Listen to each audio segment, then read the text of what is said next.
My practice routine is very different, as well as just my general daily routine, whether I'm home or on the road.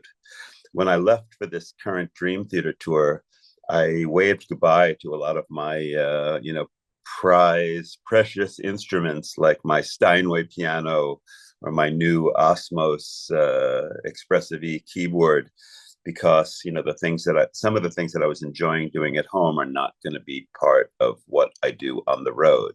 When I'm at home for practice, it varies. If I'm preparing for a tour, like this European tour that I'm on presently, then I really need to focus on the music, because it's funny, because in our business as a professional musician, touring musician going on stage, there's no choice. You know that on a certain day, you're going to be on the stage and you have to be able to play the music for the audience. And nobody's going to like it if you say, well, I kind of know it. I'm still working on it.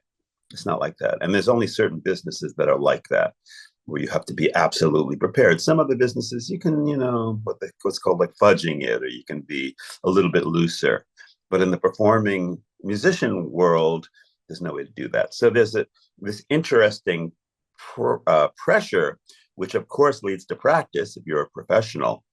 If I'm just, if I don't have any particular concerts or that, it might involve just more sitting down at an instrument when I just really want to play, and maybe even doing a live stream and just playing, and in that sense practicing taking the musical thoughts that are in my mind and translating them out through my fingers. So it might not be as strict, kind of like a practice. When I was younger, I will say that I practiced 3 or 4 hours a day at the piano with scales and arpeggios and whatever recital I was working on. There was always a recital coming up. So that was a little bit more like, and also I was always home. I wasn't on tour.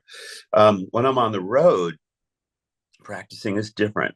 Honestly, these days I'm probably practicing more guitar than keyboard, because even though one can always learn, and I'm not claiming to know everything on the keyboard, I also have this interest in kind of gaining more skill on the guitar. I'm enjoying the headspace of figuring out another instrument and how it works, and I'm finding that it really helps me to get new perspectives of everything that I do. Like when I sit at the keyboard after playing the guitar and looking at the fretboard, my vision, my view of it changes, and it's really pretty cool. The other thing that happens practice wise on the road for me is, I'll play a show and then I realize that, okay, well, it went well, but maybe that part doesn't feel as comfortable. So I make notes and I go back and I'll sit in my dressing room. I have a little practice keyboard in the dressing room, and I'll review it. And I'll sit there and I'll just make sure I have those parts together. But the biggest thing that I like to share with young musicians concerning practice, and I might as well say it now, is that practice is not about just like playing the notes and like playing the pattern and, figuring out the fingering and doing it over and over and over again. It's not about that. It's not all about that at all. It's really about, once you figure out the basics and what fingers you want to put on the note on the guitar or the piano or the violin or whatever it is, then you have to practice how you want to feel when you play it.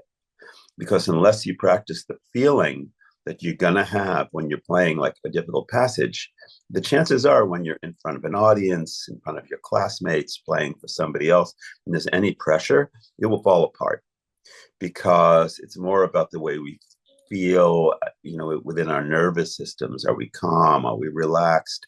Are we warm with our hands?